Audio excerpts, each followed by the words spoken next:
Hello, Team Numis Canada. That's what I call members and subscribers. Hello, coin collectors young and old, and welcome to Numis Canada with Bruce. Today we have a presentation on the Nova Scotia half-penny token. Rather than winging it like I did with this one, I have scripted this video, so please let me know whether you prefer the scripted videos where you get more details in history, or whether you prefer the winged presentations as I did with this one. We'll get into this video right after this.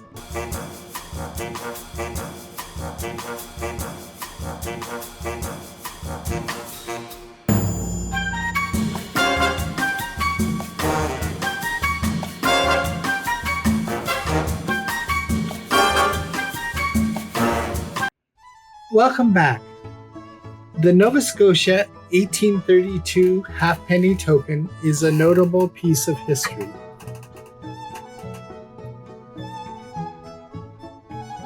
And here are some key details. The token was issued in 1832 during a time when Nova Scotia, like many other British colonies, faced a shortage of official coinage. Purpose: these tokens were used to facilitate everyday transactions due to the scarcity of official coins. They were not official legal tender, but were widely accepted by the public. The obverse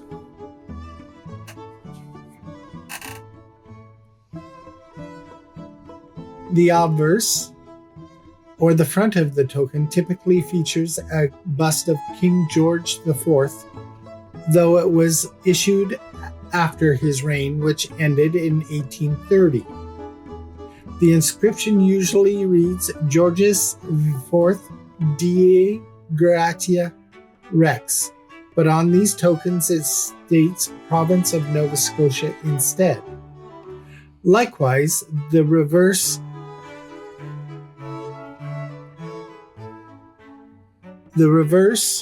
and it flips like an American coin.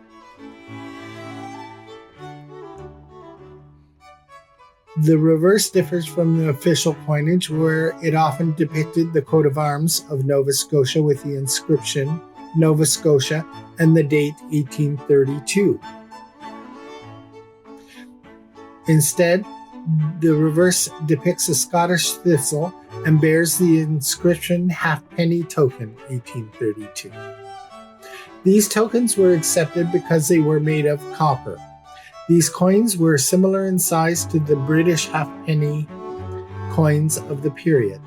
These tokens were also essential in facilitating everyday transactions during a period when official coining was scarce. These tokens played an important role in the colonial economy, helping to alleviate the problems caused by the lack of small denomination coins. The Scottish thistle on the reverse signifies the Scottish heritage of many of the settlers in Nova Scotia, reflecting the cultural influence on the region. Today, the Nova Scotia 1832 halfpenny token is a valued item among collectors of Canadian and colonial coinage. Its value can vary significantly based on its condition. Variety. Yes, there are 4 varieties, in fact. It has both variety, rarity, and historical significance. As with most coins, the collection greatly affects a token's value. Tokens in better condition, with less wear and clearer details, are more valuable. Due to its age and historical significance, it is important to ensure the authenticity of the token, as counterfeits or replicas may exist. Tokens with a well-documented history or provenance can be more desirable to collectors. Overall, the Nova Scotia 1832 halfpenny token is a fascinating artifact from the early 19th century that provides insight into the economic conditions of colonial Canada. The exact number of the Nova Scotia 1832 halfpenny tokens produced calculated is not well documented. In the early 19th century, detailed records of minting and circulation of such tokens were often not kept or have been lost over time. However, we can infer some general information in 4 areas typically observed by collectors. These tokens were likely produced by private minters or commissions by local authorities or merchants to address the coinage shortage in Nova Scotia. They were used extensively in everyday transactions due to the scarcity of official coinage. Their widespread acceptance indicates a substantial number in circulation. While exact figures are unavailable, the tokens are considered relatively common in lower grades, but can be quite rare in higher grades or in exceptional condition. The prevalence of these tokens in coin collections suggests that they were produced in significant quantities, though not in the millions as with official mint issues. Additional factors to be considered by collectors are the condition. The wear and tear on surviving specimens indicate heavy use, further implying a wide circulation. Whether or not the token has a historical provenance, some historical accounts or merchant records might give estimates, but these are often speculative. The diameter is approximately 28 or 29 millimeters, and it weighs around 9 to 10 grams.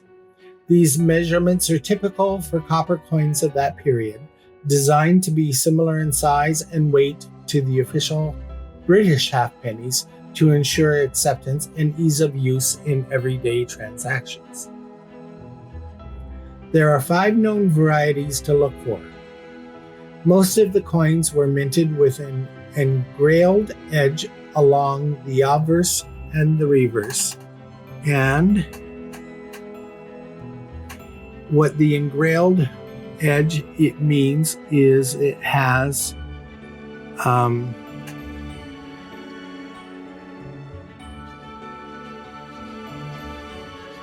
you can see the pattern along the edge. And I may put it under a microscope and show you a photograph of it so you can see the engrailed edge. By the way, none of these coins have reeded edges.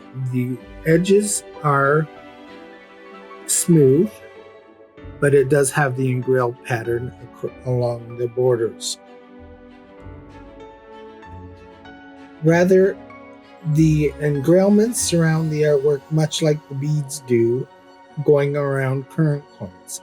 These coins with no engrailment or a plain edge are the most valuable to collect and the hardest to find.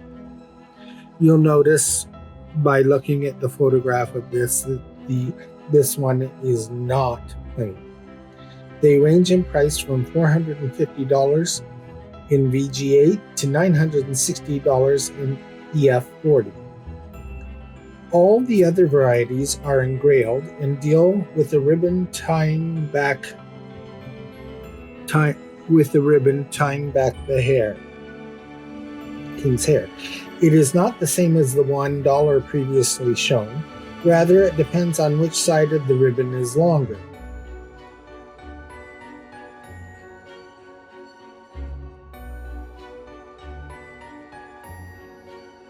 The long left ribbon is valued between 10 to 100 in G4 to $191 in AU50.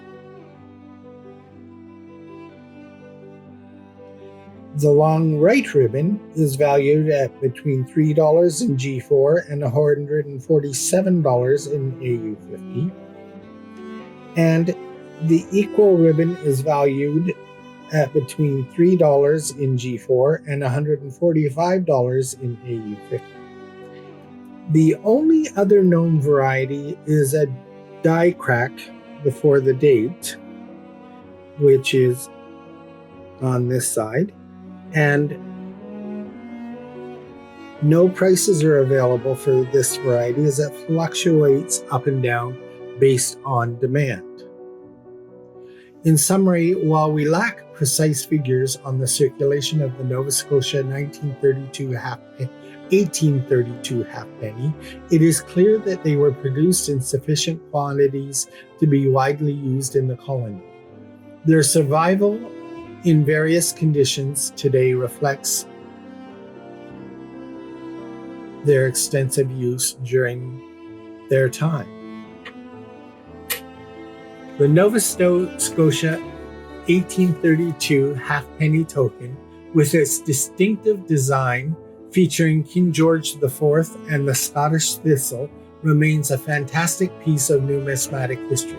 It provides insight to the economic and cultural conditions of colonial Nova Scotia. I thank you for watching, and we hope you have enjoyed this video and hope to see you again. Bye for now.